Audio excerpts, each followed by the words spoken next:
No, I don't think so. I think today the wicket was a difficult wicket. I think it was a wicket where if you rolled your fingers and executed a slow ball, it was difficult to score. And we knew that it was going to probably be more, the variation was going to be the change of pace up rather than down. So we're going to bowl more cutters.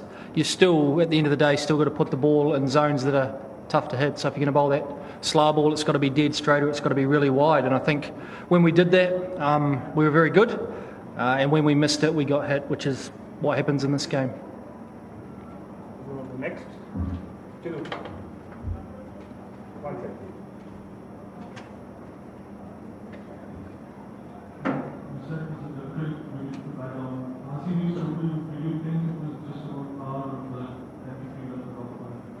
Yeah, I thought it was 15 runs above. There's a sense of deja vu for us, I think. Whereas we've bowled well for 17 overs, really well, and just bowled 3 overs that were terrible, basically, which cost us probably 60, 65 runs. And at the end of the day, on a wicket that's difficult, that's always going to make it tough. So I thought coming into the last over, 155, anything under 160 would have been good for us.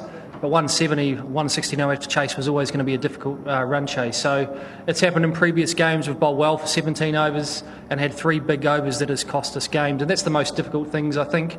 You expect to go for runs, the quality of players, the size of the grounds. But overs that go for 20 plus, 25, they cost you games. And it was the same for us today.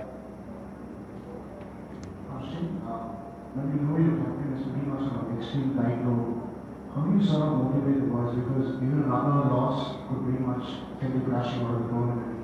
So how do you constantly keep you guys motivating? Motivation isn't a problem.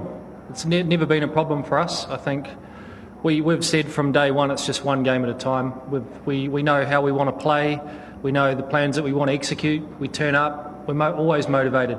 Unfortunately, skill-wise, we just haven't been good enough for long enough.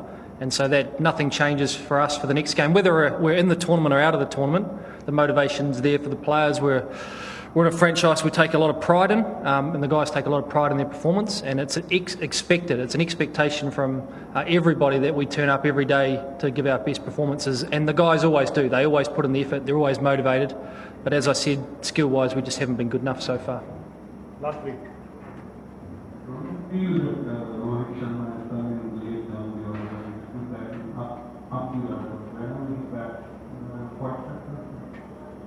Look, I think if you look at the success of the team, which won 3 titles, he's always batted 4, I think, 3 or 4. So, you know, at the end of the day, I think the Rohit's batted 4 in the games that he's come in and won for us. He's almost won 2 games single-handed. So there's always a debate about where Rohit should bat. Today he was the one guy who got a beauty of a delivery, but he's prepared to bat the best spot for the team, and history would suggest that 4 is the best spot because that's where we've won titles when he's batted there. This obviously was a very key game for you, and I think 1 over blew up the whole thing, the last over. You have another 6 games to go. What's the mood like with the team? Do you think that you can make it, or are you just disheartened and dejected? Disappointment. I think, you know, whenever you lose any game in this tournament, you're disappointed. We've lost, I think, 6 now, so it's obviously we're very disappointed in the way we're going. We have 6 games left that we have to win, all games, and we're under no illusion that that's what we have to do. And even then, it might be out of our hands, given the other results. So, as I said, we can't think that far down the track. We've just got to turn up against Kings in indoor in a couple of days' time and play well. And I still believe we've got, and you look at our squad, players who are capable of winning 6 games in a row. We've done it in the past. I believe that we can. And so we've just got to take one game at a time and hope that we can do that. Last question. Looking at the way the wicket plays, in hindsight, do you think someone like Mr. Fizzle with cutters and changes, pace, variations would have been very effective on this? Do you think you were original on that front? Look, people always ask those questions in hindsight, don't they? That's the easy thing to do, is pick holes in selection and where people bat and who should have been in the team.